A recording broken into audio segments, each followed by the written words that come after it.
días, ¿quién vive en Nicaragua? Gente que no vende patria. Bienvenidos y bienvenidas a Sin Fronteras. Hoy es miércoles 25 de enero de 2023. Con Carlos José Hurtado y con Byron José Baltodano cuando son las 6 de la mañana con 29 minutos. Sin Fronteras, la revista con William Griggs Vivado. En la primerísima 91.7 y 105.3 FM.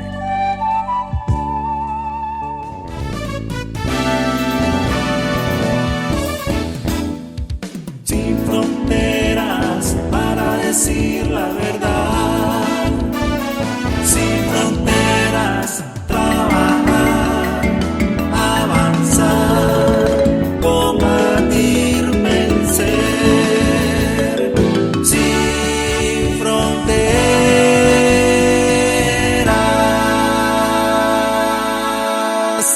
6 de la mañana con 34 minutos. A propósito del tema de Sin Fronteras que acabamos de escuchar, ayer estuvo de cumpleaños su cantautor, el compañero Roger Bermúdez, quien vive en Miami, Florida. Ya llegando pronto al sexto piso. Felicidades a Roger. Y felicidades también a la profesora Esmirna de Los Ángeles Pastrán Castro, la Esmirna, directora del Instituto Hugo Chávez. Hoy ya pronto al quinto piso también. Felicidades a la profesora Esmirna. Registro un fallecimiento que en lo personal pues me afectó bastante, aunque nadie conoce probablemente aquí en Nicaragua, pero quiero registrarlo por una razón. El día sábado falleció una amiga entrañable, Gloria Estela Rosas Moreno,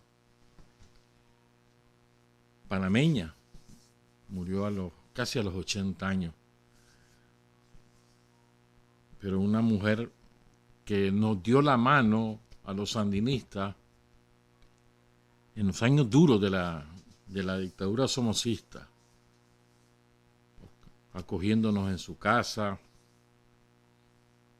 ofreciéndonos la comida, haciendo la comida, ayudando con dinero cuando podía para la manutención de los sandinistas exiliados o de los guerrilleros que iban de tránsito rumbo a los frentes de guerra. Una mujer extraordinaria que irradiaba luz, alegría, chiquitina,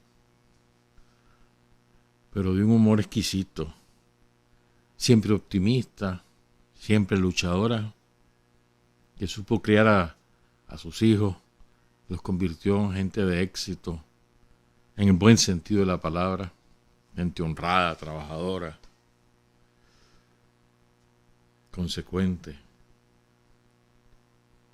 Gloria Rosa, una militante de la solidaridad. Yo siempre he dicho que nosotros, los sandinistas en Nicaragua, somos deudores de la solidaridad de muchísimos ciudadanos del mundo que viven en muchísimos sitios y que nos ayudaron desinteresadamente, nos acogieron, incluso hasta nos ayudaban con medicina cuando correspondía, o nos buscaban atención médica, ya no se diga las otras partes, ¿no? Las armas, las casas de seguridad. Gloria Rosa es una de ellas, de la generación de Chuchu Martínez, de Esther María Ose, de Gilberto Wong, de Carlos Núñez, del profesor Rogelio Sinán, de María Isabel Aramburu, de Bertilda Jurado, de tantísima gente ahí en Panamá. Y eras cómo nos ayudaron. Don Chentón, sí. De Evaristo Vázquez, héroe de la revolución, que cayó en una emboscada allá en las minas, cuyo nombre lleva la dirección de auxilio, el edificio de la Dirección de Auxilio Judicial aquí en Managua. Gracias a la iniciativa del primer comisionado Francisco Díaz, que fue amigo también del Chino, de Evaristo Vázquez, de esa generación. Y de muchos otros compañeros que ahorita nos cuesta recordar, Pilar Jované, Juan Jované.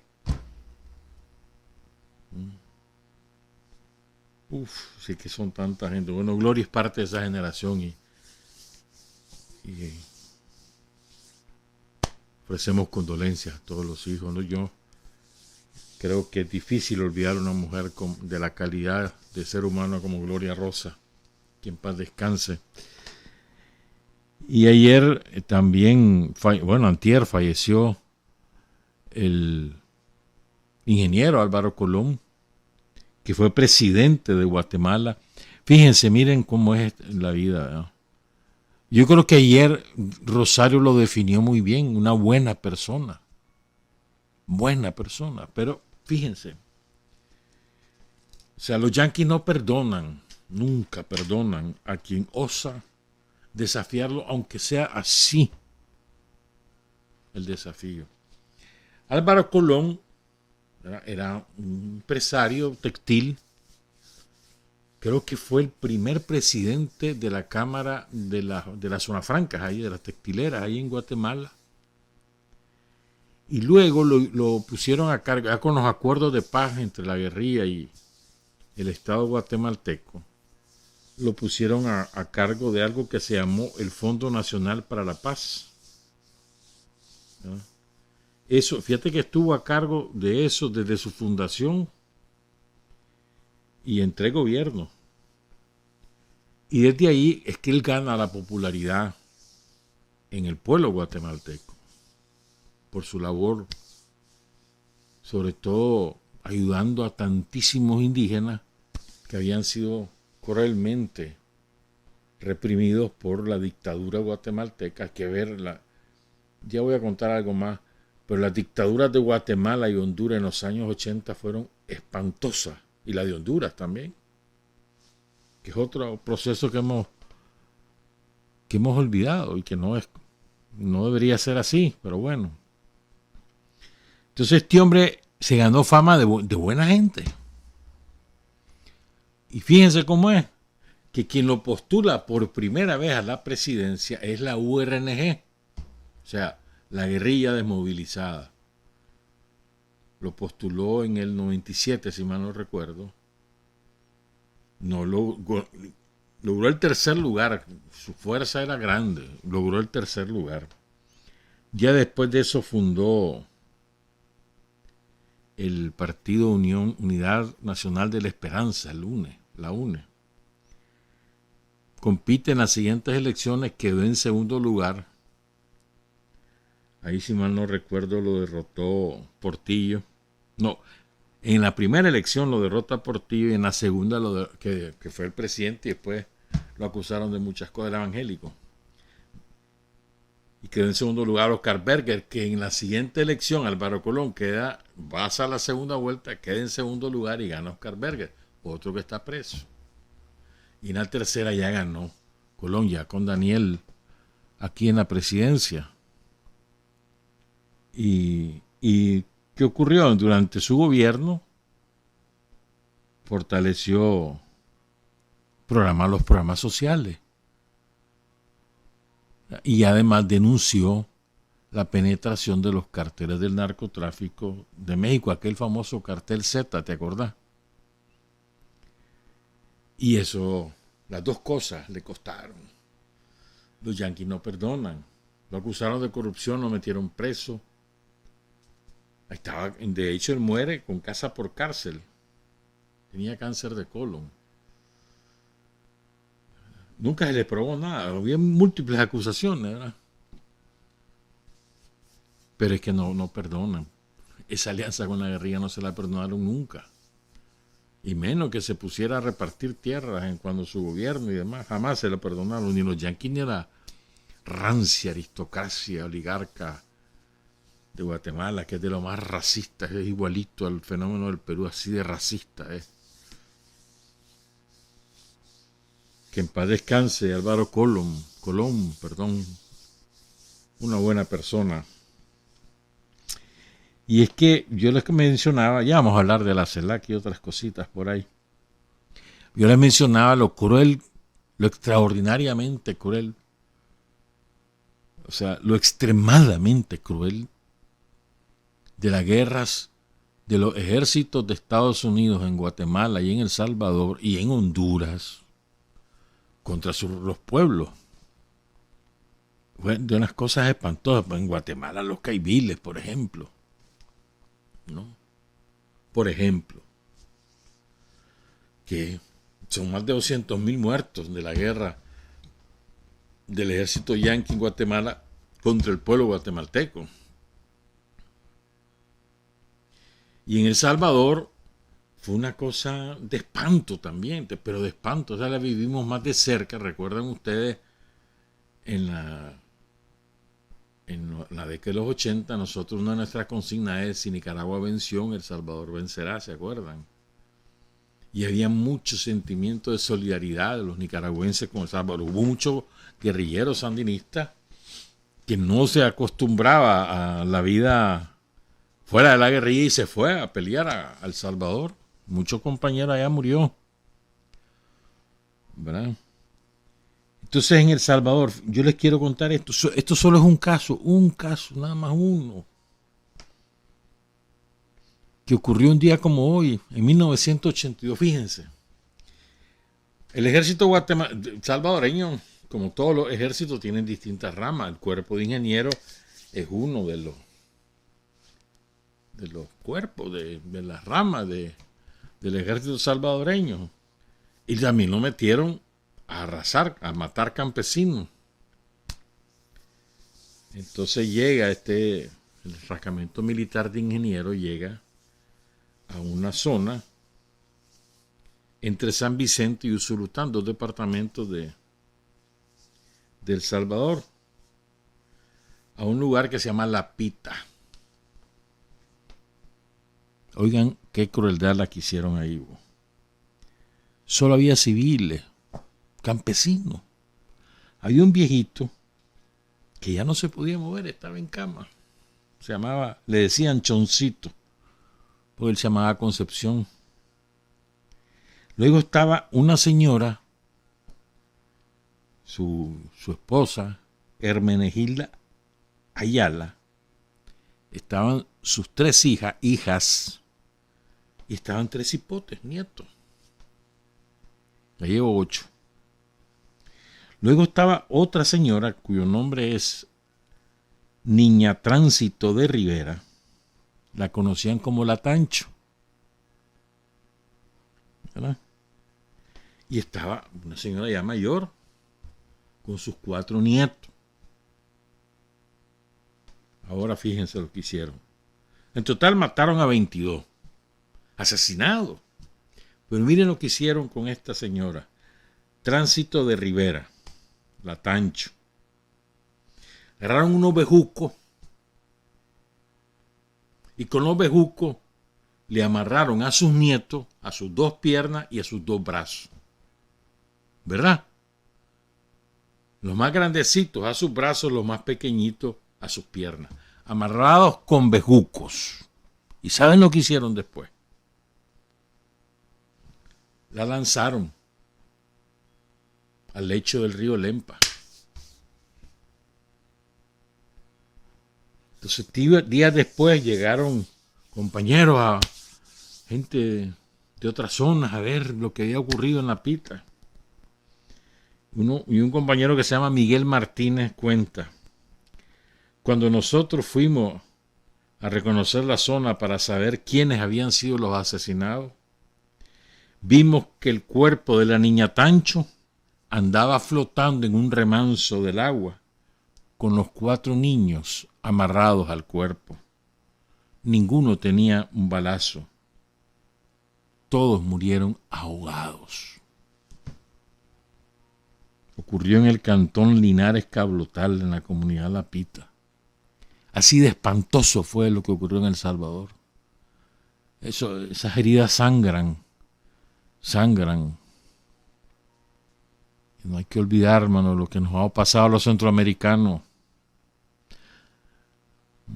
Fue de horror, fue de horror.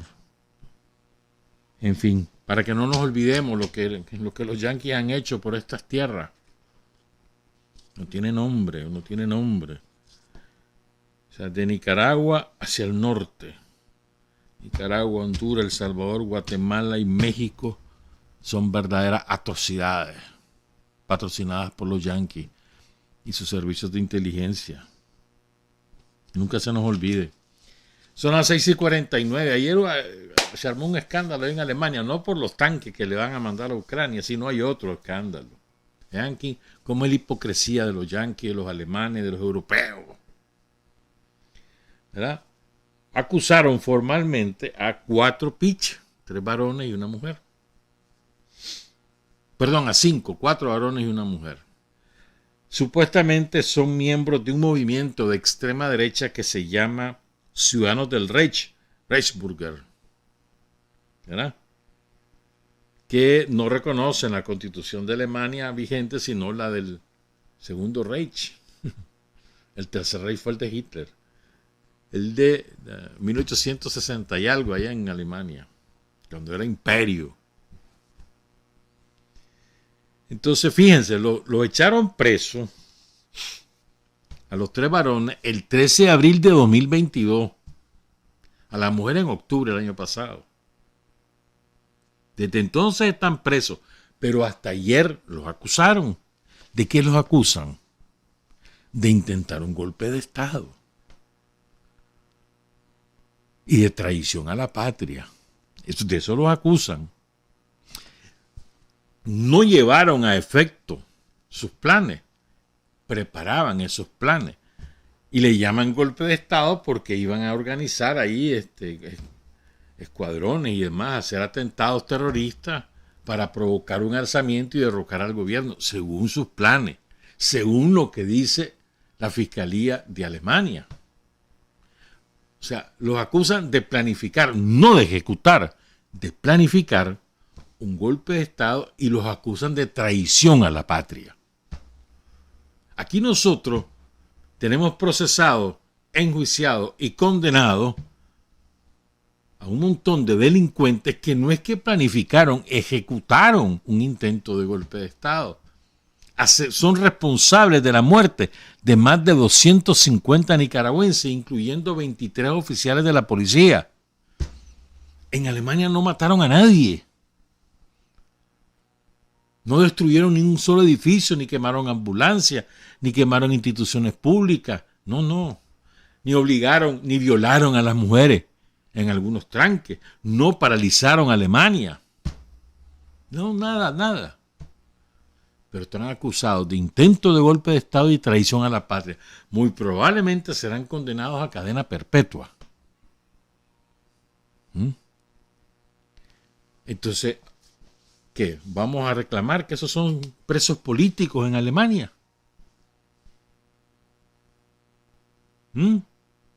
Es la doble moral. Y este es el segundo, porque me acuerdo, y aquí lo hablamos, yo me acuerdo que el año pasado, a principios de diciembre, sí, atraparon a 25 que en distintas ciudades y que tenían otros planes similares a los de estos 4. Todavía no los han acusado, están presos, pero no han sido acusados. Entonces lo que quiero decir es que entonces esos los echan presos y los acusan por intentar, no por hacer, por intentar. Aquí los tenemos presos no por intentar, sino por hacer. Y por andarle pidiendo a los yanquis que intervinieran militarmente en Nicaragua. Ya se nos olvidó esa parte. No solamente es lo que hicieron aquí, la destrucción, sino que además le fueron a pedir a Estados Unidos que invadiera Nicaragua y que mientras tanto tomara represalia. Eso fue lo que hicieron. Era desfile el que tenían en Washington. Hablar con los congresistas, con el gobierno de Donald Trump, cabildeando para que castigaran al gobierno de Nicaragua porque impidió un golpe de Estado. ¿Estamos claros? La doble moral.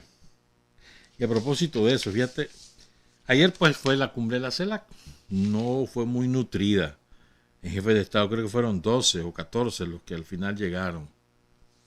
El presidente Nicolás Maduro canceló su participación porque le tienen armado un tremendo show, la gente de Macri. López Obrador no quiso ir, alegando una agenda muy apretada de trabajo interno.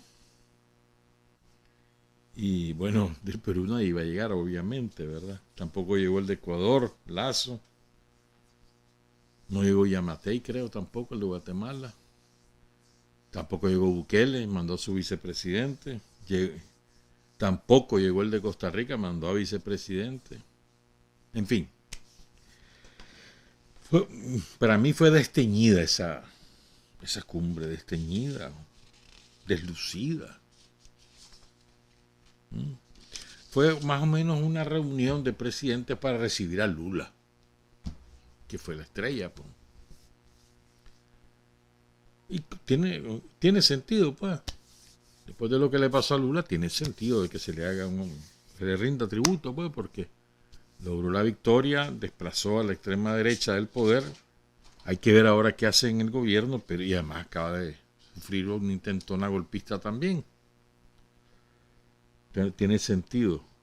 Pero más allá de eso, una declaración larguísima de 111 puntos. Una declaración de intenciones. Abarcaron todos los temas habidos y por haber. ¿Verdad? Lo más significativo es lo de Cuba. Reiteran, ¿verdad?, la condena a la guerra contra Cuba, especialmente la inclusión de Cuba en la lista de supuestos patrocinadores de terrorismo. Y después poco más. De las intervenciones de los presidentes, a mí la que más me gustó, porque fue corta y además fue bastante contundente, la de Xiomara Castro de Honduras. Primera vez además que condena explícitamente la agresión contra Nicaragua. A mí me parece que eso es un paso adelante. Además denunció con toda la fuerza al neoliberalismo, al afán de la ultraderecha en América Latina de patrocinar golpes de Estado, de las potencias que nos quieren someter. Fue muy, muy clara. Muy buen discurso. Me pareció lo más llamativo, pues.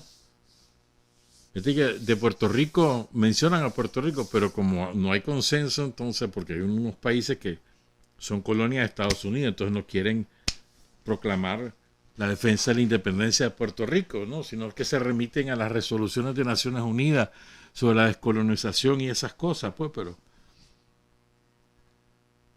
hablaron de los socios extrarregionales. Pero a ver, viene Venezuela y te plantea el canciller venezolano, porque no digo Maduro, y te dice, hombre, hay que crear una Secretaría General poderosa. A ver, ¿qué sentido tiene hacer de la CELAC otra entidad similar a la OEA? ¿Qué sentido tiene? Ya ves, mano, el secretario general de la OEA actúa por encima de la voluntad de los estados. Porque está subordinado al Departamento de Estado. ¿Qué sentido tiene? Es mejor, digo yo, ¿no?, sobre la base de los mismos aparatos que ya existen dentro de las cancillerías. Te voy a dar un ejemplo.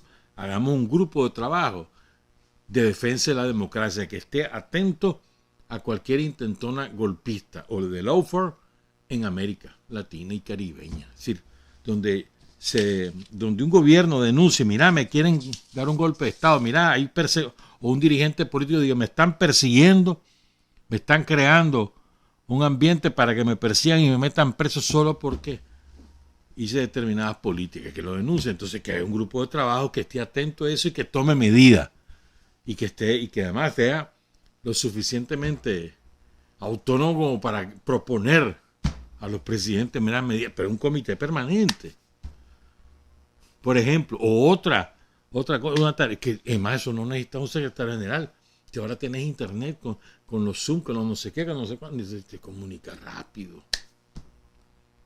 Pero que esté un grupo de trabajo ahí atento a esas cosas. te voy a dar otro ejemplo, lo de la migración. Porque en América Latina tenemos y caribeña tenemos países emisores y receptores de migrantes.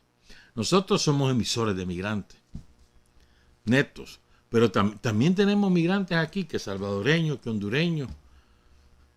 Pero no es una cantidad muchísimo menor de la cantidad de nicaragüenses que salen a trabajar afuera. Costa Rica, Estados Unidos, España, entre los principales. ¿Verdad? Pero hay otros países que son netos receptores. Chile, por ejemplo. Y hay una xenofobia en Chile contra bolivianos, contra peruanos, contra venezolanos. Pero terrible. ¿Verdad? Porque los chilenos se creen los blanquitos europeos de América Latina. Pero es una xenofobia.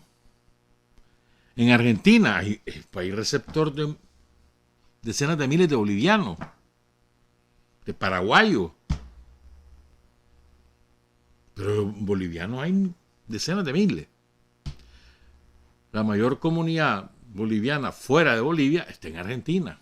Después está la de España. ¿Verdad? Te doy otro ejemplo, ¿no? México se ha convertido en un país que tiene las dos vertientes. Emisor, pero también receptor de muchos migrantes. Y en México hay una discriminación hacia los centroamericanos bárbara.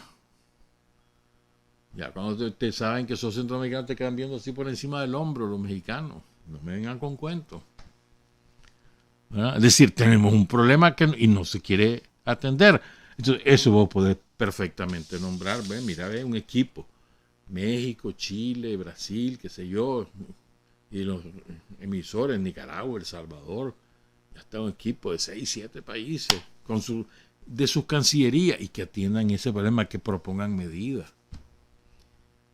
Pero ¿de qué nos sirve una declaración? Porque año con año, cada cumbre se hace esa declaración, ya está, pues, buenas intenciones, que se materialice, nada, y lo vas a materializar con un secretario general.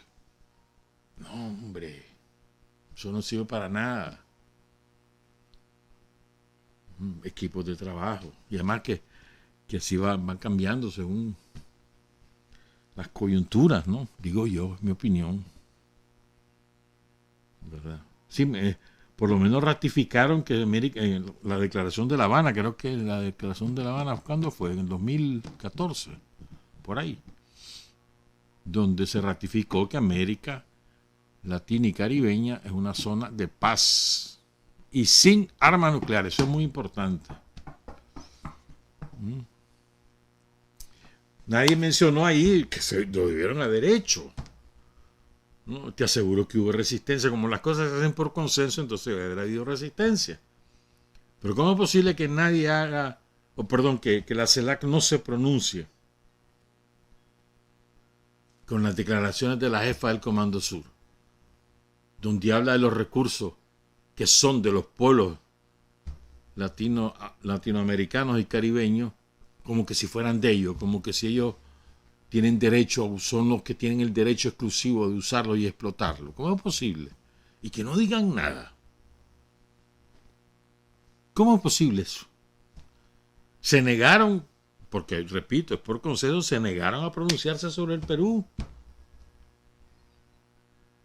aupando el golpe contra Castillo. ¿Me entendés? Entonces, digo yo, pues, estos organismos, mientras no tenga, en mi opinión, pues este tipo de encuestas, ¿es un paso positivo? Sí lo es. La CELAC es un paso positivo, sí lo es. Yo no digo que no. Pero hay que pasar al siguiente nivel. Acciones concertadas. Sí, en política exterior o en determinados temas, pues. Pero acciones concertadas, acciones. Así nos van a tomar en serio, no es que ahora, que moneda única. No, hermano, que empecemos por donde hay que empezar. Digo yo, pues. Entonces, mucha bulla, mucho bombo, mucha foto, mucha declaración, muchas transmisiones en directo. Pocas nueces, como se dice. Mucho ruido y pocas nueces. ¿Sabes de dónde sale eso, no? Bueno, otro día te cuento. Vale. Entonces, importante, pues, que creo yo, pues, que empecemos a dar un salto, ¿no? Se supone que ya estamos maduritos.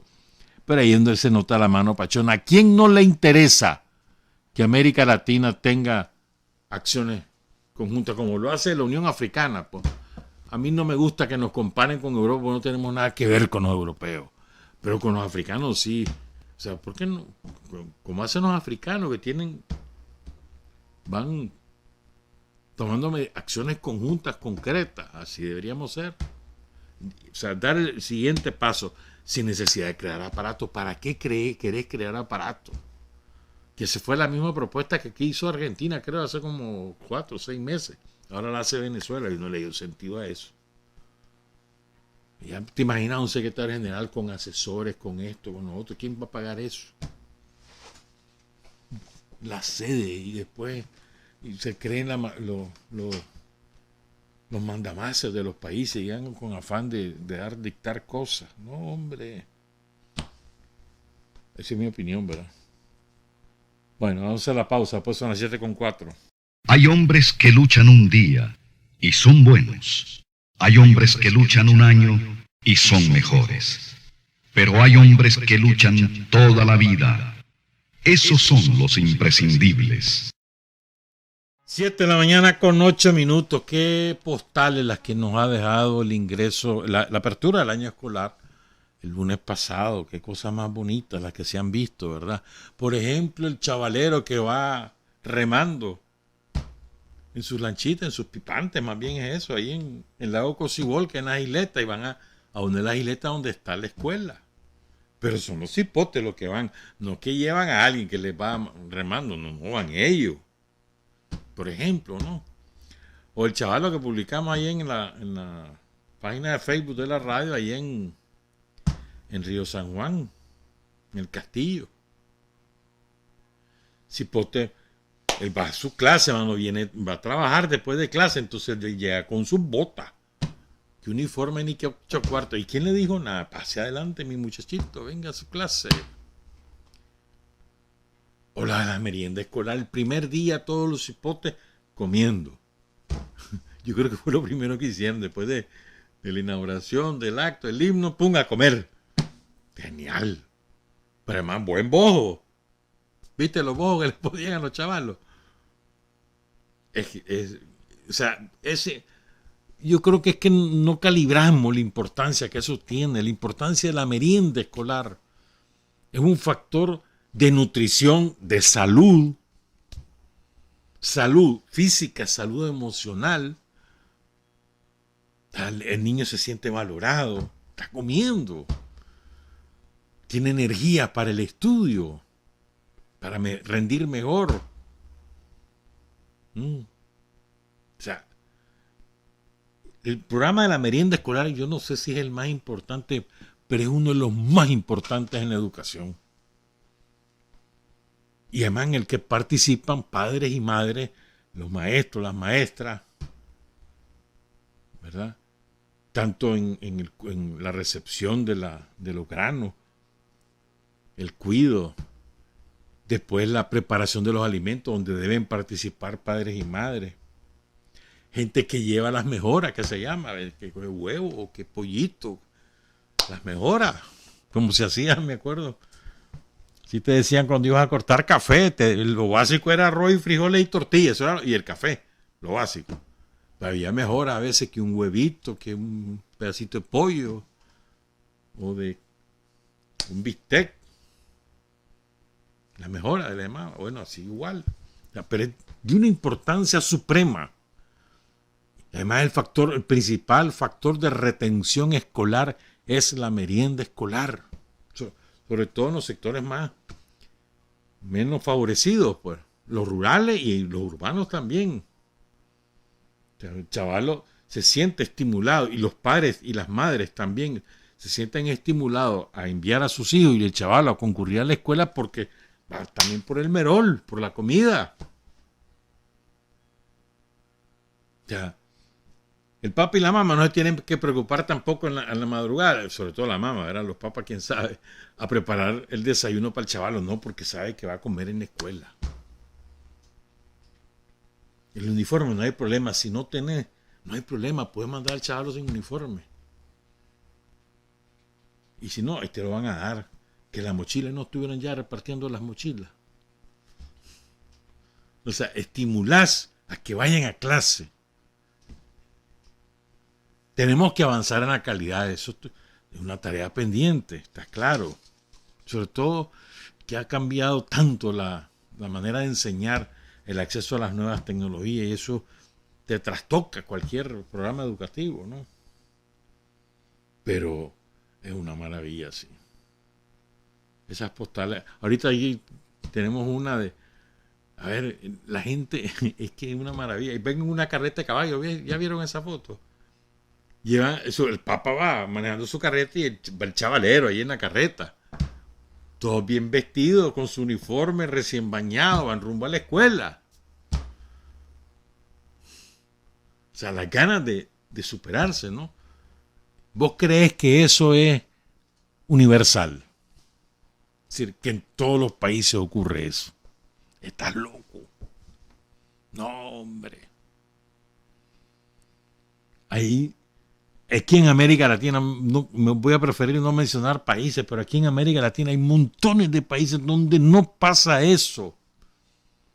Donde los niños, las niñas y los jóvenes están excluidos del sistema educativo porque no hay condiciones, no tienen condiciones económicas que le permitan financiar que sus hijos o sus hijas vayan a la escuela.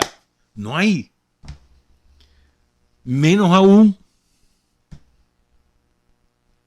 que haya condiciones económicas para que la familia pueda darse el lujo, porque es un lujo, de enviar a sus hijos a estudiar una carrera técnica o una carrera universitaria. No hay. En países muy cerquitos de aquí, ¿oíste? No hay. Entonces, a veces, lo que digo yo es que no valoramos en su correcta dimensión las cosas que hemos logrado, la manera como hemos avanzado. Y hoy es normal para nosotros estas cosas, es normal la mochila, es normal el bono para los bachilleres, es normal la merienda escolar, es normal que no se exija el uniforme, es normal que el gobierno les entregue uniforme y zapatos muchas veces. ¿Es normal? No es normal. Es porque tenemos un gobierno al servicio de la gente. No es normal. Y las nuevas generaciones, bueno, que no recurran al testimonio de sus padres, pues, o al de sus madres, o al de sus abuelas, abuelos, tíos, parientes o vecinos, no. Váyanse ahí en YouTube, hay documentales de la época del somocismo en los 90 y 2000, donde se refiere a lo que pasaba con la educación en Nicaragua. Ni me meto a la salud todavía. Lo que quiero decir es que, o sea, si aprendemos a valorar las cosas que hemos hecho, le damos exacta dimensión y la defendemos. Y además lo transformamos también en una forma de sembrar conciencia. El otro día conversaba con unos compañeros aquí de la radio, las cosas que,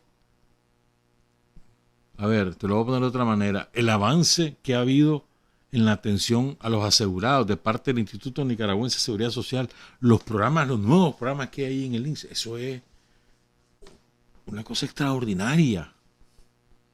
No solo el programa oncológico, que ya, si solo eso hubiera hecho el INSS, con solo eso, es un avance gigantesco, un salto de calidad enorme. Con solo el programa oncológico, que es que el INSS, cuando a sus asegurados, al millón de asegurados que hay en Nicaragua, le garantiza la detección, la atención médica, los medicamentos y los tratamientos, quimioterapia, radioterapia o lo que sea, para atender el cáncer y para hacer todo el esfuerzo posible, si no salvar la vida, prolongar la vida. Puchica, Y cuando no hay aquí, te mandan a Costa Rica, te mandan a El Salvador, a veces a México. Todo costeado por el seguro. No solo es eso, que ya es suficiente. Este es el programa de la IRC, de la Insuficiencia Real Crónica. Hay un hospital aquí en Managua dedicado a eso. Ya, ustedes saben lo que cuesta la hemodiálisis. Y eso que aquí tenemos cada vez más casos. Y que todavía no es suficiente la cantidad de máquinas que tenemos. Pero se ha quintuplicado si hay ahora hemodiálisis. Acaban de inaugurar uno en Jinotepe, ahí en Chichigalpa, ahí en Chinandega, ahí en León, ahí aquí en Managua, creo que hay uno en Estelí, si mal no recuerdo, no estoy seguro. Pero antes solo era Managua. Pero además, donde queda lejos, entonces las alcaldías o el propio gobierno, el INSS, pagan el transporte para llevar a los pacientes a recibir su hemodiálisis, que es 3 veces a la semana. Pero después puedo seguir el programa de lentes para los jubilados, la atención a los jubilados, el programa especial que hay para los jubilados adultos mayores, que los llevan a pasear, que no, o sea, lo que quiero decir es que todas esas cosas no las valoramos. Creemos que eso es normal y eso es obligación del gobierno. No, hermano, no es así. Esa es conquista tuya, del pueblo de Nicaragua. Eso lo hemos logrado entre todos. Y tenemos que defenderlo. Esas son las cosas que defendemos. Las mejores de tu nivel de vida. Y puedo seguir con muchas otras cosas más. ¿Por qué estoy hablando de todo esto? Hombre, porque a mí me parece ¿cómo te dijera yo? Un reconocimiento extraordinario. Esa encuesta, que es una encuesta de una empresa que es enemiga de Nicaragua, no quiero mencionar el nombre, que la semana pasada o antepasada reconoció a Nicaragua como el país, el primer lugar del mundo donde los ciudadanos se sienten con paz interior. Más del 70 al 73%, si mal no recuerdo. O sea, primer lugar del mundo. Una encuestadora que es enemiga de Nicaragua. ¿Qué significa tener paz interior? ¿Qué te da la paz interior? Bueno, en primer lugar, la paz en el entorno. Te sentís bien con tu conciencia. Tenés un ambiente en el cual te puedes desarrollar. No estás angustiado. O sea, tiene tanto significado eso. O sea, el lograr la paz interior para cualquier persona, ese es un logro de primer orden. Porque muchas veces podemos estar, digamos, tener trabajo, tener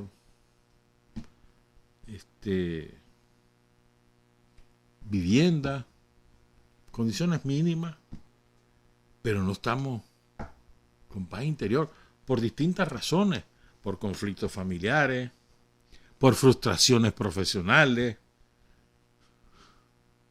también por frustraciones personales, que a lo mejor te casaste mal.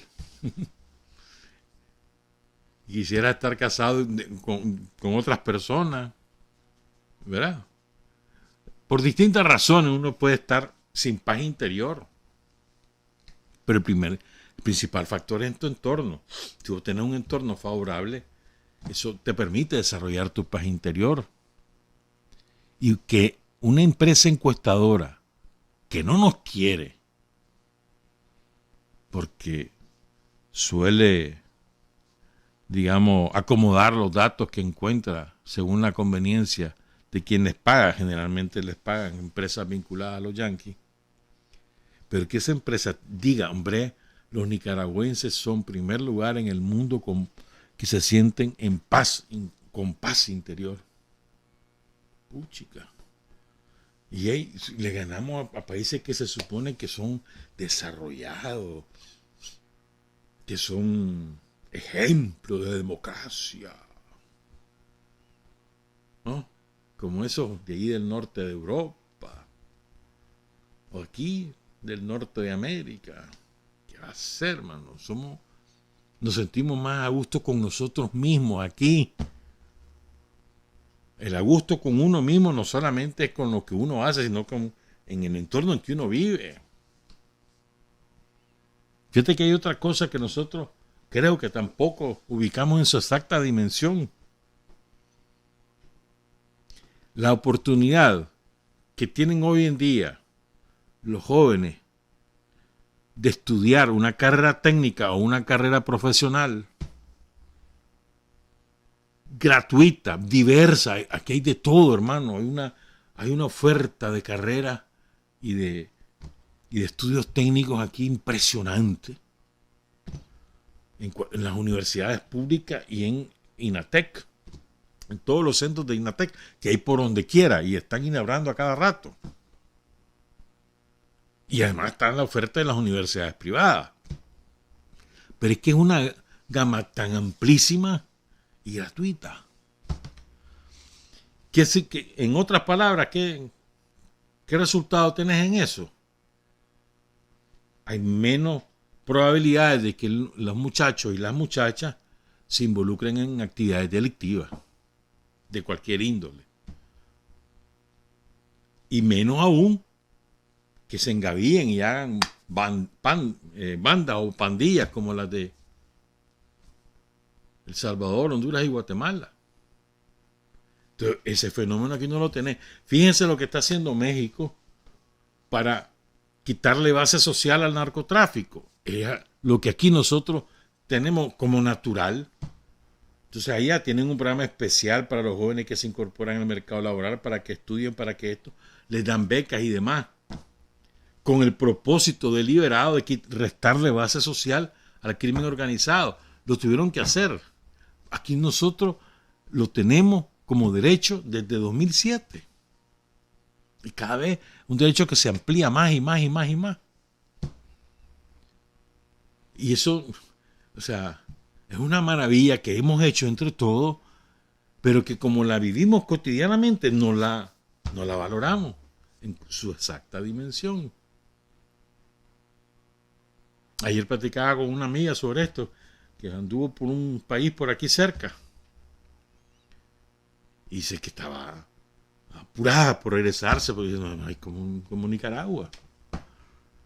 Y no es que, digamos, sea una compañera que tenga una militancia. No, una ciudadana normal y común. Apurada. Y eso que está en un país que se supone que es mejor que nosotros. Qué va, hermano. Entonces, lo que quiero decir es que hemos hecho tantas y tantas cosas de las cuales nos tenemos que sentir orgullosos, que son las que tenemos que defender y que son, y aquí va lo central, las que tenemos que superar. O sea, nuestro piso ahora es tan elevado que superarla implica el doble o el triple de esfuerzo. Tenemos que superarla. Te voy a dar ejemplos, pues. Todos nos estamos quejando del precio del queso. 100 pesos la libra, 80 pesos la libra. ¿Verdad? Todos nos hemos estado quejando del precio de los frijoles, que iba a estar en 40, ya un poco empezó a bajar, pues, pero hasta en 40 pesos la libra, ¿verdad que sí? Pero además la vida está cara y todos lo decimos, porque es verdad. Esto tiene distintos factores que gravitan sobre esto, pero hay uno que es el que quiero enfatizar, que se nos olvida. ¿Quién produce los alimentos? ¿Quién produce el queso? ¿Quién produce la leche? ¿Quién produce el arroz, los frijoles, las legumbres, las hortalizas? ¿Quién las produce? ¿Quién produce el maíz? El campesino, ¿verdad? ¿Verdad que sí? Más del 60% de la producción agropecuaria en Nicaragua está en manos de pequeños y medianos propietarios, no de los grandes propietarios, no de los ricos. ¿Verdad? Entonces, si los productos suben de precio, ¿y quiénes están recibiendo más dinero? Dos o tres, son tres segmentos: productor, el distribuidor, que incluye el transportista, y el comerciante, que lo vende al mayor o al menor, ¿verdad? Pero segurísimo que el productor está recibiendo más, segurísimo. ¿Por qué escasean los quesos? Porque al ganadero le resulta mejor mandarlo a El Salvador, le pagan mejor eso. ¿Y qué vas a hacer? Prohibir pues la exportación del queso.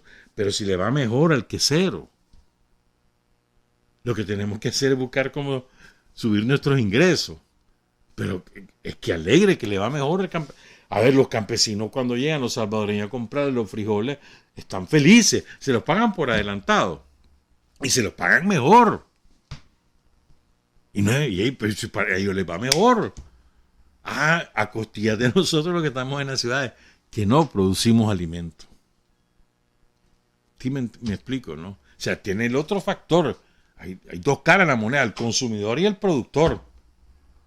Y históricamente, ¿quién ha sido el más explotado en Nicaragua? No han sido los campesinos, donde nunca llegaba nada de nada, ningún tipo de progreso. Ahora sí, con Daniel, que carreteras, que energía eléctrica, que agua, que escuelas, que centros de salud. Ahora sí. Pero históricamente, ¿qué? ¿Cuál era una de las grandes motivaciones de los que nos incorporamos al Frente Sandinista en los 60, 70 y 80? Sacar de la miseria el campesinado. Esa es una de las grandes motivaciones. Pero después vino la guerra, y ya saben lo que nos pasó con la guerra que nos decretó los yanquis, que nos hicieron los yanquis en los años 80. Y después vino la otra guerra, porque esa fue la guerra armada, después vino la guerra económica. Nos arrebataron todos los derechos y el campesino abandonaba su suerte. A ver, al campesino, ¿quién le presta dinero? ¿Por qué es que los bancos le prestan dinero? Y cuando se lo prestan es carísimo. Y los obligan a hipotecar hasta el alma. Y eso es parte de su costo de producción. Los fertilizantes ahorita están carísimos, pero carísimos, producto de la guerra y de la pandemia. El mayor productor de fertilizantes del mundo es Rusia. Y está carísimo. Y el campesino necesita el fertilizante para aumentar su producción. ¿Y qué ocurre? Vienen los fertilizantes, y eso pasó el año pasado, por ejemplo, y ojalá que no pase este año. ¿Y quiénes lo compran? ¿Quiénes acaparan? Los grandes productores, y el pequeño y el mediano se quedan sin fertilizantes. ¿Ves? Pero eso es un costo que tenés que incorporarlo. El préstamo tiene un costo, los intereses. Los fertilizantes carísimos. El transporte, aunque esté subsidiado por el gobierno, el precio del combustible, pero está más caro que el año pasado, no me vas a decir que no. Y ya cuando trae insumos agrícolas de otro tipo, no solo fertilizantes, no, los pesticidas, lo que sea, pues, que las bolsas, que no sé qué, todo eso es más caro porque no lo producimos nosotros para comenzar. Y ahora viene súper más caro aquí todo. Los fletes, el embarque. No, hombre. Pero al productor, al ganadero, y si le llegan a decir, mira, te compro toda la leche que tenés en tanto, así llévatela. ¿Es o no es? No es razonable. Vos no harías lo mismo. Entonces, el desafío es que trepemos esa producción de manera que tengamos suficiente capacidad de abastecer el mercado interno y exportar. Ese es el desafío que tenemos. Pero, a ver, te repito, hombre, si vos producís sandías, por ejemplo, te voy a dar un ejemplo. Ahorita vamos a Semana Santa, que es la época de la sandía, ¿no?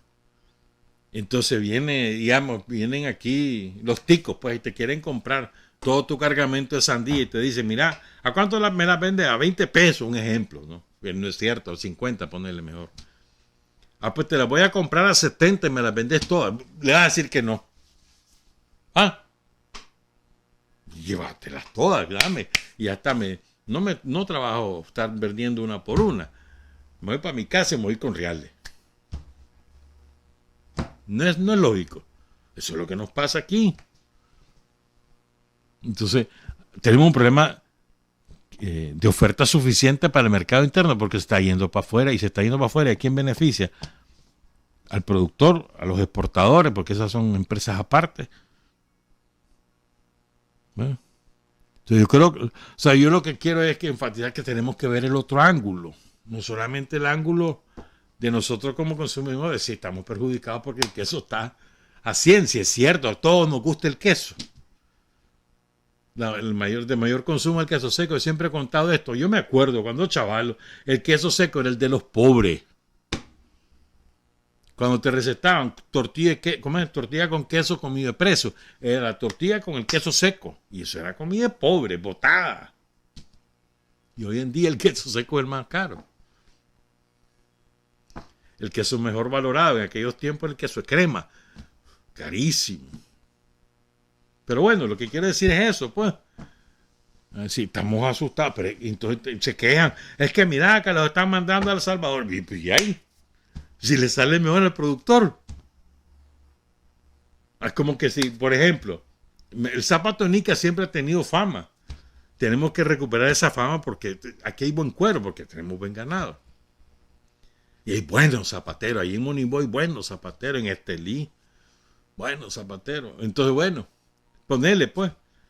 Entonces, ponerle que comenzamos a afinar la calidad y tenemos ahora un zapato bien hecho, bien diseñado, todas esas cosas. Y entonces vienen aquí y comienzan a comprarnos volúmenes inmensos de zapatos. ¿Qué? Le vas a cuestionar al zapatero porque vendió su zapato. Porque lo vendió mejor. Y aquí quedaste con chancleta. No tiene sentido, ¿verdad? Entonces, hay que ponerse de los dos lados. ¿Verdad? Entonces, hay gente que te propone, hay que controlar los precios, no sé cuánto.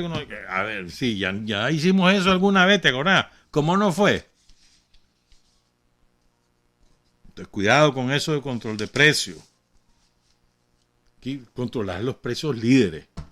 Combustible, energía. Pero te metes más allá, hermano. Y eso es absolutamente contraproducente. Porque el control de precios perjudica más al productor y beneficia al consumidor. Y aquí lo que queremos es incrementar la producción. Tenemos que fortalecer en la baja. Ahí sí, estoy de acuerdo, vámonos. Para que tenga mayor capacidad de acopio, que tenga mejores cadenas de distribución. De acuerdo. Pero eso nunca va a ser suficiente para sustituir las redes de comercialización naturales que hay. Nunca. Puede ayudar sobre todo en la competencia. Y que los lagartos, sobre todo los especuladores, porque hay una cadena de especulación enorme. Porque muchas veces, sobre todo, por ejemplo, pasa con la leche. Viene Lala, que es la principal compradora de leche en Nicaragua, y se la compra a 8 o 10 pesos el litro, y aquí lo viene a vender a 50. La leche pasteurizada está a 50, 52 pesos. Pero el productor no recibe eso. Ha habido un incremento, sí, pero no recibe lo mismo. Hay productores que por eso se dedican más al queso. Porque ya estar vendiendo la leche a ese precio no les resulta. ¿Verdad? Eso es cierto. Hay una cadena de especulación que ocurre en todas las economías, ¿verdad? Y los tramos donde se va quedándose la ganancia, el que llega a comprar, el transportista, el que viene aquí lo tiene al mayor, después lo vende al menor, que no sé qué. Sí, pero es una cadena natural. ¿Cómo la sustituís? Lo haces de la noche a la mañana, pones un decreto y lo sustituís. ¿Verdad que no es posible? Ya no salió mal eso. Entonces, el desafío es incrementar la producción. Ese sí es un desafío. O sea, ayudar a todos los campesinos a que produzcan mejor y más. Pero no estarle diciendo en qué precio va a vender o no va a vender. Eso es cosa del campesino, si le va bien. Me decía un compañero el fin de semana, y me parece buena idea.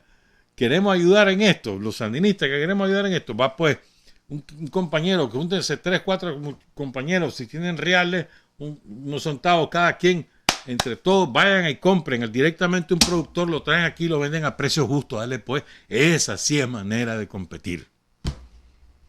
Te ganas tus centavitos justo, pues no es que va a ir de lagarto, y ayudar al consumidor. Lo está haciendo una compañera, ahí anuncia, tengo el peso a 70. Bueno, más tardó en decirlo y a la hora se le había acabado. Así es, eso sí. Entonces los compañeros sandinistas, pues conscientes, ¿verdad?, quieren ayudar, hagan eso. Se juntan 4, 5, 7. Yo pongo la camioneta, pongo el combustible en el que entre todos, vámonos. Fulano tal, hacer contacto ahí en Buaco, en Chontales, en el Rama, en el lado de Matiguá, en Muy, Río Blanco, cualquiera de esas zonas que abundan los productores de leche. Te amarras con uno, le compras la leche o le compras el queso. Y entonces venís y competís. Y yo te aseguro que empieza a bajar el precio. En el caso del queso, te estoy poniendo un ejemplo nada más. Pero conozco un compañero que comenzó así, hace ya años de esto, hace como 20 años. Comenzó con esa intención. Pero en el camino, la avaricia. Ahora es un gran acaparador de todo, hermano. Así es la vida, pues. Pero bueno, pues quería incorporar estos elementos porque a veces solo nos ponemos a ver las cosas solamente desde nuestra óptica, en el sentido de nuestros intereses, y tenemos que ver el conjunto, creo yo. El gobierno ha hecho medidas importantes para contener la inflación, pero no son suficientes porque, entre otras cosas, es una inflación mundial. Hay países vecinos que tienen problemas de abastecimiento de alimentos y salen al mundo a comprar alimentos, entre ellos Nicaragua, Honduras, viene México a veces, Salvador, por supuesto, los ticos. Pagan mejor, se van. Es como lo que pasa con muchos cortadores de café. Me acuerdo que hubo una grita hace como 3, 4 años.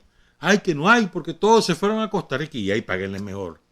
¿Qué tuvieron que hacer? Pagar mejor. Ya este año no hubo grita, en algunos sectores hubo problemas, pero después lo resolvieron. Pero paguen mejor, den mejor comida, en mejores condiciones para que pueda dormir el cortador. Pues es así. Ahorita hay una oferta importante de empleos de servicio y demás, pero quieren seguir pagando la misma miseria, entonces nadie aplica. O si no te ponen, es absurdo, mano. Están buscando, digamos, ocupar una plaza de todo tipo de empresas y te ponen unos requisitos, hermano, que nadie llega. Entre otras cosas, 5 años de experiencia en el mismo cargo, además. Absurdo, pero bueno. Lo que quiero decir es que ley de oferta y demanda. Quieren tener a los mejores trabajadores, los mejores profesionales, paga bien. Es lo mismo, ¿no? Entonces el gobierno ha hecho un gran esfuerzo tomando medidas. La última medida fue la del lunes, ¿no?, para abaratar el precio del dólar. 1% de evaluación anual. Ahora ya no tiene chiste estar comprando dólares supuestamente para ahorrar, no tiene chiste. Porque es el 1% lo que se devalúa en un año. O sea, si ahorita voy a inventar, ponerle que estuviera 40 pesos, ¿cuánto es el 1% de 40 pesos? 40 centavos. Eso es lo que va a subir en todo el año. ¿Ya? Entonces, eso disminuye los costos, perjudica al que exporta, eso sí. Pero a los otros no, a los que importan no. ¿Ya? Entonces eso es importante, pero no es suficiente, porque necesitamos subir la producción. Los factores internacionales no dependen de nosotros. Todos los productos importados han tenido un alza como del 30-40%, todos. No me vas a dejar mentir. Desde los carros hasta que una refrigeradora, un microondas, todo lo que viene de afuera. Y ahora es carísimo traerlo en barco, eso. Todo viene por barco. Y tenemos la desgracia que solo tenemos un puerto para eso. Puerto Corinto. Entonces esto también es otro factor. Ahí se viene quejando los mexicanos de que no hay refrigeradoras, que no hay televisores, que no hay esto, que no hay lo otro. Porque no los producen, los traen de China, del sudeste asiático, y están ahí, andan ahí en los mares, esperando anclar en los puertos, porque todo se acumuló. la cantidad de barcos que no podían desembarcar durante la pandemia y todavía estamos pagando eso. Entonces me parece que es complejo, es bonito estar, si uno se queja y pues sí es cierto, ¿y cómo no te vas a quejar? Si todo está carísimo. Sí, claro, sobre todo con nosotros que estábamos acostumbrados a los precios de hace 3 años. Sí, hombre. Date a Costa Rica, muchísimo más caro que aquí, ¿oíste? Date una vuelta por ahí. Pero bueno, pues. Son las 7:42 y este es lo último que quería iniciar una reflexión. Los quiero invitar a esta reflexión. Me lo dijo una amiga hace como 4 o 5 días. Y la formulación que me hizo, brevísima, tiene una profundidad enorme. Estábamos hablando de otra cosa y entonces de otra realidad. Entonces yo le digo, es que la nueva generación no me dice. No es la nueva generación, es otra generación que es diferente. Nueva generación, otra generación. ¿A qué nos referimos? Nos referimos específicamente al revolucionario, ¿no? Nosotros en Nicaragua, en el Frente Sandinista, hicimos nueva generación de revolucionarios, los que relevaron a los fundadores, ¿no? Los que relevaron a los primeros militantes, los que relevaron a los que iban sustituyendo a esos primeros militantes que iban cayendo en combate, que iban cayendo presos, los que dirigieron en los 80 y después la nueva generación que resistió al somocismo en los 90 y 2000. Nuevas generaciones de revolucionarios. Eso tiene una diferencia sustancial con otra generación. Es decir, y a veces nosotros, si nos descuidamos, lo que va a ocurrir es que ya no creamos nueva generación de revolucionarios, sino que lo que viene es otra generación a hacerse cargo de las cosas, porque la antigua generación en términos de edad ya se va muriendo. Pero y en términos políticos, la generación de revolucionarios se va muriendo. Entonces el desafío no solamente es trasladar funciones de dirección a personas que tengan menos edad, sino que sean también revolucionarios en las nuevas condiciones, porque ser revolucionario hoy no es lo mismo que hace 10 años, o que hace 20, o que hace 50. No es lo mismo, la manera de hacer revolución es diferente.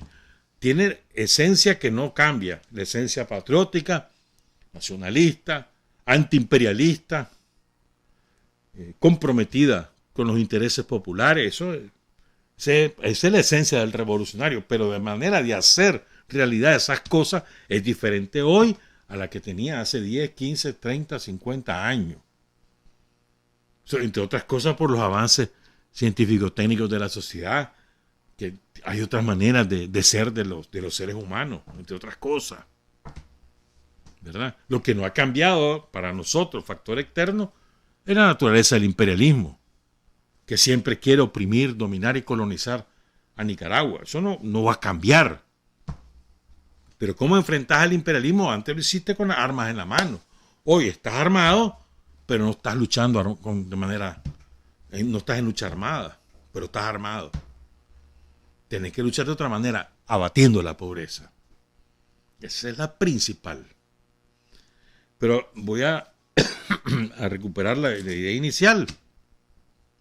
Entonces nosotros, los que ya vamos de salida, si vos te fijas, no me hagas mentir. Todos los que tenemos de mi generación, todos los días se nos mueren 2, 3, 4, 5 compañeras, compañeros. O personas familiares de compañeros y compañeras que todos los días nos está pasando. ¿Sí o no? Y solo somos el 15% de la población total, los mayores de 60 años. Y todos los días nos estamos yendo. Porque ya nos toca. Biológicamente ya nos toca. Mañana puede ser que a mí me toque. Hasta llegamos, ya está. otros vendrán. Pero el gran desafío de nosotros entonces es dejar revolucionario, por lo menos la siembra de la formación revolucionaria en las nuevas generaciones, para que sean otra nueva generación de revolucionarios. ¿Me entendés? Que no solo sea la otra generación, la que viene, pues el chavalero, sí. Inevitablemente el chavalero de hoy, a la vuelta de 20 años, va a mandar en Nicaragua. Veremos si va a ser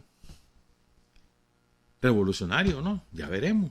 Bueno, no lo veremos, pues. Ya se verá en la historia. Pero ¿qué aspira uno? Nosotros, pues, los que estuvimos involucrados en tareas revolucionarias a lo largo de los últimos 40, 50 años, ¿qué aspiramos? Que los que hoy tienen 40, 30, 20 años defiendan la patria, la existencia de la patria.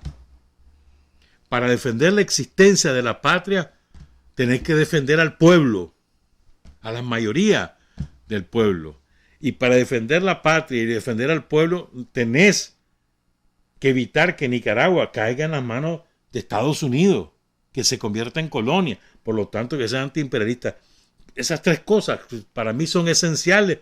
Si esas tres cosas están garantizadas en esa nueva generación, nos podemos morir tranquilos, hermanos. Pues hay gente comprometida con ayudar a salir a Nicaragua de la pobreza y por lo tanto que el pueblo viva mejor, porque hay gente comprometida a defender su patria, que sigue existiendo en Nicaragua, el orgullo de ser nicaragüense, el mantener y fortalecer nuestras tradiciones culturales, y porque además no vamos a dejar que nadie venga aquí a robarnos Nicaragua. Me basta. ¿Me entendés? Entonces, y aquí voy con otra cosa. También lo platicaba con esta misma amiga la semana pasada, y es que a veces nosotros, los sandinistas de esta generación, de la digamos, de la tercera generación o de la primera generación, según como lo veas, los mayores, pues, los veteranos, somos los que más hemos fallado. No hemos sido lo suficientemente exitosos en la formación de nuestros hijos o de nuestros sobrinos, hasta ahí. Y entonces, ¿qué ocurre? Que los hijos que no hemos sabido formar, menos que formen, perdón, a los nietos. Entonces muchas veces encontramos que los hijos de sandinistas son los que con mayores dificultades presentan a la hora de incorporarse a una tarea. Los que más exigencias hacen. Los hijos y los nietos. Y que tenemos que hablar ahora en términos de nietos, porque la mayor parte de nosotros ya está y ya tiene nietos. Y algunos bisnietos. Tengo varios amigos que tienen mi misma edad y tienen bisnietos. Si vos no supiste forjar a tus hijos en estas ideas básicas, defensa de la patria, de la nacionalidad, impedir que te roben el país, compromiso con la gente, si no lo supiste formar en eso, más los valores esenciales, honradez, sinceridad, todo eso, más esas cosas. Pero si no supiste forjar estos tres elementos básicos, hermanito, por Dios, entonces no vamos a dejar el país a la nueva generación de revolucionarios, sino a otra generación. ¿Para dónde vamos? ¿Quién sabe? Con esa otra, si no hemos sabido forjarlo. Entonces muchas veces nosotros nos quejamos, mirá que el partido debería tener una escuela, que no sé qué. Y nosotros, ¿qué hicimos? Yo conozco muchos hijos de sandinistas y muchos nietos de sandinistas que hoy no tienen nada que ver con el sandinismo, ni quieren saber nada del sandinismo. Y también conozco muchos hijos de sandinistas, muchos nietos de sandinistas que son gente súper comprometida, además lúcida, con nuevas ideas, con nueva manera de hacer las cosas súper bonito. Conozco los dos fenómenos. Pero entonces, lo que sí los invito a reflexionar es que hemos hecho lo suficiente nosotros. No me digas la dirección del partido o la estructura del partido. No, estamos hablando de nosotros los militantes. hemos hecho lo suficiente para garantizar que la siguiente generación sea una generación de revolucionarios, es decir, que sea otra generación de revolucionarios o una nueva generación de revolucionarios? ¿Me entendés? Es decir, Carlos Fonseca se ocupó desde que con el grupo de muchachos y muchachas se funda el Frente, se ocupa de la forja, de la formación de la nueva generación de revolucionarios. Personalmente se ocupaba. Pregúntenle a los compañeros, muchos de ellos están vivos. Con la conversación, con el estudio, con la atención directa. Lo mismo hicieron muchos compañeros que relevaron a Carlos y a otros compañeros. Así se hacía. Y estamos hablando que no eran sus hijos, no era su familia. Yo me acuerdo, no voy a mencionar nombres, pero me acuerdo ministros que habían en los años 80 que en lugar de garantizar que su hijo fuera a hacer el servicio militar, lo que hacían era como evadirlo. Ahora algunos de esos ministros se pasaron a la contra. Qué casualidad, ¿no? No querían que fueran a cortar café o a cortar algodón o participar en las batallas de la época. Pero esas eran las condiciones de los 80. Hoy son otras condiciones, hermano.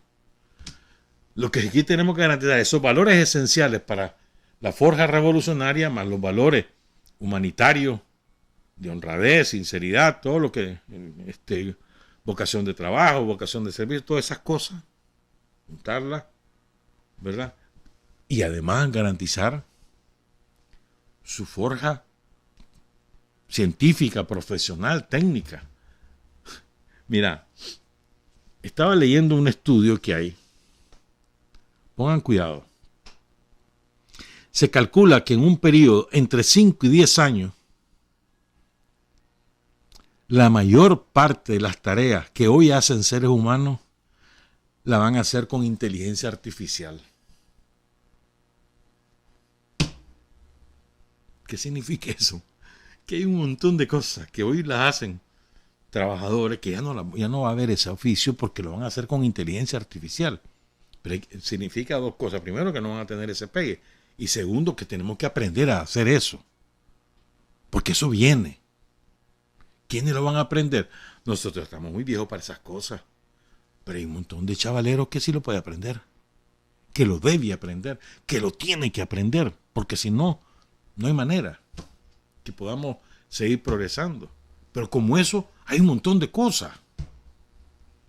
Entonces, no solo es la forja patriótica, nacionalista, defensora de la identidad nicaragüense, que además con honradez, con vocación de servicio, con ímpetu de superación, no solamente es esas dos cosas, sino que además se prepare. Porque los desafíos que nos vienen como humanidad y como sociedad son gigantescos y son de otro carácter, no son de otra naturaleza a la nuestra. Nosotros somos la generación de los libros, de la generación que ni lee. Es la verdad.